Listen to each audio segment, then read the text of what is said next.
a intercessão, esse apoio que vocês estão dando. É um evento pacífico, ordeiro, um evento conduzido por Deus. Então, por favor, sigam as orientações do nosso líder, o Nicolas.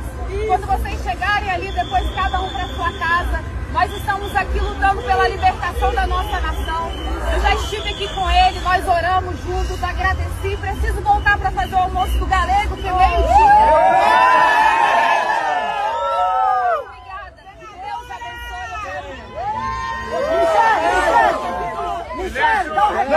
Não. Quero agradecer vocês, então, por favor, que vocês sigam. Oi, Guilherme. Beijo. Que Deus abençoe vocês. Que os anjos do Senhor vá à frente, guardando e guiando. Amém. Bolsonaro livre!